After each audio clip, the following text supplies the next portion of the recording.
As a captain of the Salamanders chapter, no foe can stand before me. However, perhaps this great monstrosity born of lava and blood shall prove a match for the Mace of Conflagration. Have at thee, demon! Vulcan lives! Welcome back to the Forge of Sagas. In today's video, we're going to be kitbashing a Salamanders captain on bike with a thunder hammer. I did this piece for a friend of mine who's just coming back to the hobby after a bit of a hiatus, and she plays Salamanders. Since the captain on bike is such an iconic thing in the Salamanders with how absolutely mind-bogglingly tough you can make it, I decided she needed one to lead her army. So, without further ado, let's get started.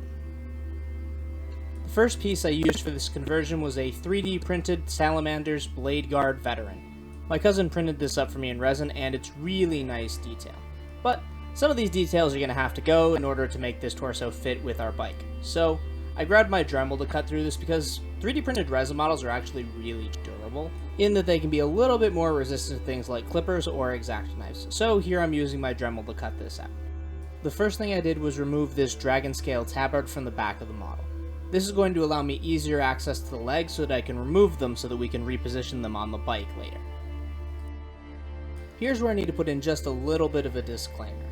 Now, these files I found through searching Yegi, and then it led me to Cults 3D. However, when I went back to get the link for this video, I'd found that the bladeguard had been removed. So, I don't know if there was an IP issue or the creator is just taking it down for other reasons, but it doesn't seem that you can access this. If anyone can find the link for it, please leave it in the comments and I'll add it to the video description. However, there are plenty of other different torsos out there and you can find one that looks good to you. Or if you want to stick to Games Workshop's products, you could always use the Pyroclasts from Forge World. And with that, back to our regularly scheduled programming. You can see I've already removed the tabard from the back and I'm starting to cut through the leg. I cut through the thigh because I'm going to replace the thigh with the thigh that goes with the biker body, so I don't really care if I destroy it as I'm trying to remove the leg. Just make sure that you're careful not to destroy any of the other details as you work through. You can see I clipped the backpack a little bit there while I was removing things. So again, take your time, be careful, and make sure that you preserve all the details you want to have in the final piece. Next, we're going to turn our attention to the Outrider Kit. This is one of the easy to build ones, so this little piece comes attached to the main body, but you can clip it off really easily. I then took a jeweler's saw and began to saw where the foot connects to the pedal, just to try and get a nice clean line there so it would still be a flat surface when I go to attach the other leg. Once I'd cut most of the way, but not all of the way through, I came in with my clippers and began to dissect the rest of the leg. Since we destroyed the thigh from the 3D printed model, we want to make sure that we save the thigh from this piece. This is also a little bit easier when we go to connect everything together because this easy to build model is built to just be assembled without glue, and the pegs will slot nicely into the hip joint here. Now that we've gotten rid of that and that's safe, we can just go in and destroy the rest of this lower leg. We're not really going to need it for anything.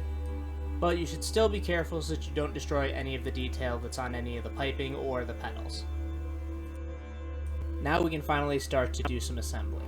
We can see there's this little bit of a bump on the inside of the bladeguard leg that's creating a little bit of space there, so we're going to go ahead and get rid of that with a mixture of my file and my knife.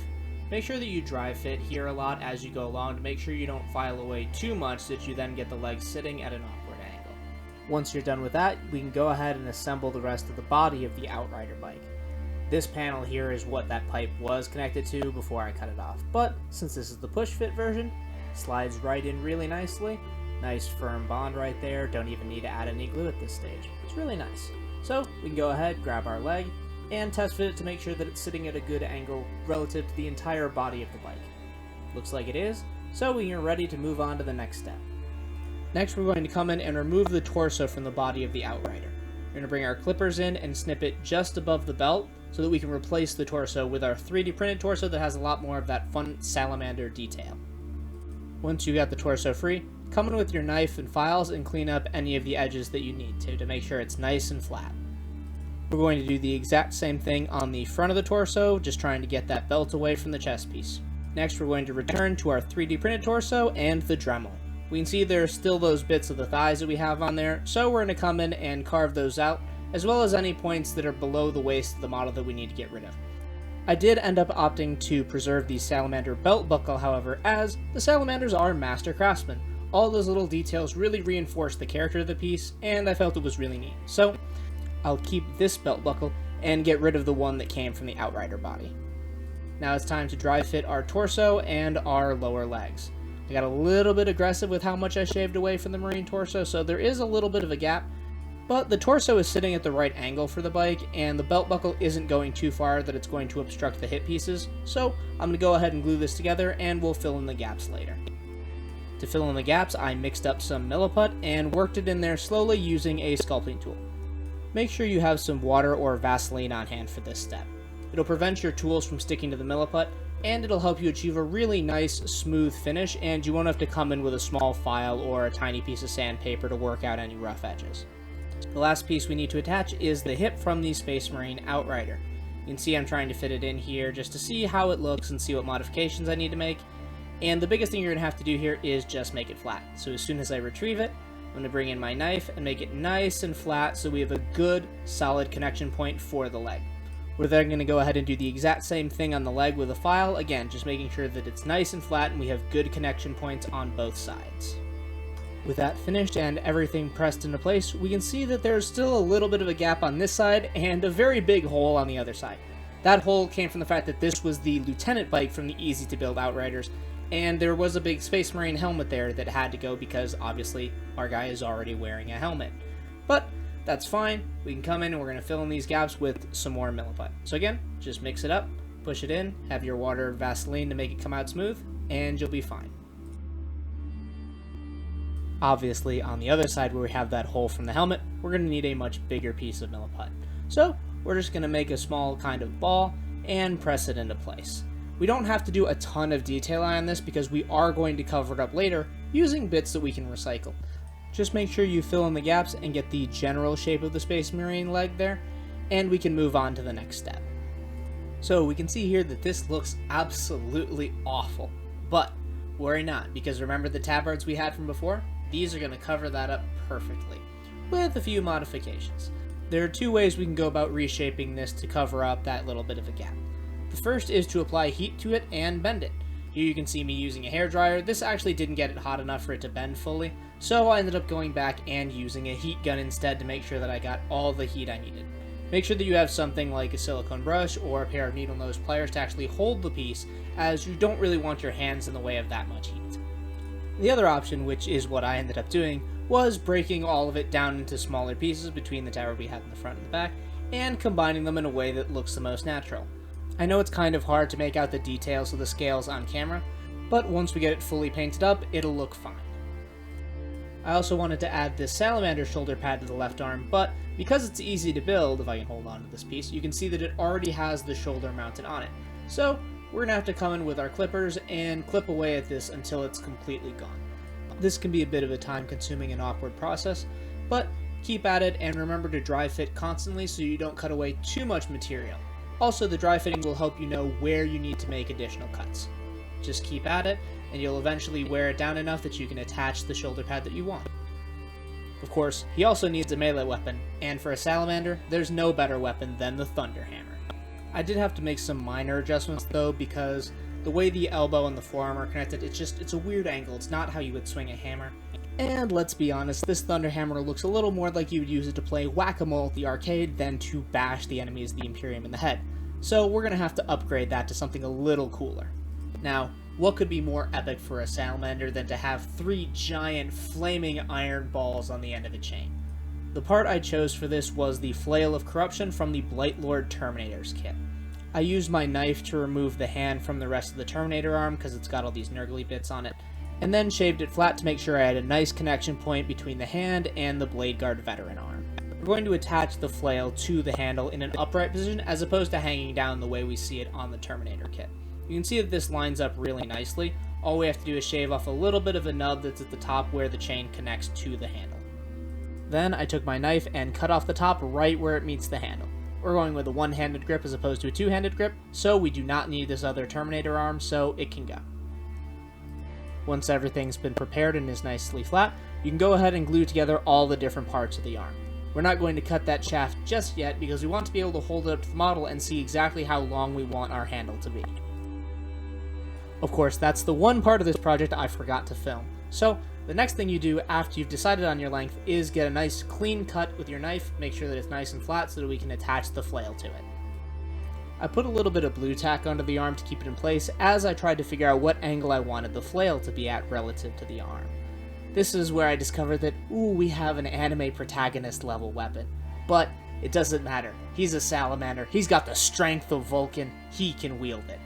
I did end up making another adjustment to the length once I was able to compare it with the flail, and I just decided the flail was protruding way too much for this to be workable. So, again, make little adjustments, constantly dry fit, it'll make your projects turn out that much better. I didn't trust the shaft and the flail to stick together just with glue alone, so I took a very small drill bit and drilled a hole on the inside of both of the pieces, and inserted a small length of paperclip to serve as a pin to help create a much stronger bond between the two. You guys know what time it is, it's magnet time. Grabbing my 1/8 inch drill bit, I went into the torso and drilled out a hole so that I could insert a magnet so that I can swap out his melee weapon. Warhammer 40k is one of those games where the rules are constantly evolving due to either points changes or FAQs, so it's nice to be able to have this option to swap weapons out so that your models stay WYSIWYG. If you've never heard that before, it's an acronym for what you see is what you get. I think it's always nice for my opponent because he can look at my model and see, has a chainsword, or has a thunderhammer, or whatever other war gear. So again, that's why I like to magnetize things, but you don't have to do this step if you don't want to. I would recommend though, if you're not going to put in a magnet, drill in a pin with a paper clip and use that to make a more secure connection between the arm and the torso. Once I primed him up, I kind of looked at him as I was getting ready to start painting and I said to myself, yeah, he's a salamander captain on bike, but could he look more like a salamander captain on bike? You guys, of course, will have seen the finished product at the start of the video, so you know the answer is yes. So it was back to my cousin and his 3D printer to create this dragon skull as a hood ornament. It's based on this dragon skull you can get from Skyrim, and I just thought it was really cool looking. This one I do have a link for, and that is in the video description. However, as with our other 3D printed pieces, we're going to have to make some modifications, so out comes the Dremel again. I started by removing the lower jaw. This is going to allow me access to the underside of the skull because we have to fit this over the twin bolt rifles that are on the hood of the bike. I didn't want to remove those as, we can say they're fired either out of the eyes or the nose depending on how things line up. Spoiler alert, it's the nose. But regardless of how we're going to go about this, we are going to have to do at least some carving on the underside of the top part of the skull, so this lower jaw is going to have to come off. I started off using the saw blade to remove the really obvious protrusions. I didn't know how much I would have to remove, but I was 100% confident that at least these little bony protrusions on the roof of the mouth were going to have to go. So, came in, sawed those off really quickly, and then did a dry fit. Turns out there was still a significant amount of material I was going to have to remove. So I switched over to my sanding tip for my Dremel, and just started working it against the bottom of the skull. You're going to have to do this on and off. Do it for a while, then dry fit, do it a little more, dry fit, just to make sure you don't remove too much material. One safety note I want to make here, you are going to be producing a lot of dust as you make this. So be sure you're wearing a good respirator or mask, and make sure that you're also wearing eye protection. Sometimes Dremel tools, especially the cutting blades, can break, and they're spinning at high speed, so they could fly off and hit you in the eye. So again, as with all things in the hobby, make sure you always have proper protective equipment when you're working with power tools. Once you're happy with the fit, you can glue the two pieces together. Here I'm using super glue, and I made sure that I went in and sanded off all of the primer that was on the top of the bike, because that would have resulted in a much less secure bond between the paint and the resin dragon skull, as opposed to the plastic of the model and the dragon skull. To really reinforce the shape of this dragon skull, I grabbed the jawbones and cut them in half on the front, and decided I would attach them to the sides of the bike. However, you can see that they're coming off at a weird angle, so we're going to fix that using our heat gun and our needle nose pliers. Holding the jaw by the back, I grabbed my heat gun and began to heat up the resin until it just started to bend. You're going to want to make sure you take your time with this. It's really something you don't want to rush because otherwise it will be too brittle and it'll break. The reason I'm using the needle nose pliers is that heat gun is hot. Shockingly, it says caution extreme heat right along the barrel. So you don't want to get your fingers in there, hence the needle nose pliers. Once you think it's hot enough, you can come in with a second pair of needle nose pliers because that resin will be hot, and begin to bend it into the shape you need. You're going to want to focus on bending the front of it because that's where it's going to attach to the axle of the front wheel. Continue holding it in place until it's cooled down enough to set. Once the resin is completely hardened, you can go ahead and dry fit it against the bike. As you can see, we've gotten rid of that awkward gap, and the front of the bike looks really menacing now, like it's a dragon racing at you to devour you. Now that we've done all that fanciness on the front, I suddenly turned to the back and said, well, that doesn't look right either. So I grabbed this spare Tyranid bit that I had from another conversion project that I keep telling myself I'm going to start and haven't yet. Sure, we've all been there. And figured that would make a nice little spine to go off the back, reinforce that dragon bone theme. So I clipped off that little handle on the back of this sheet and grabbed a file and flattened it out.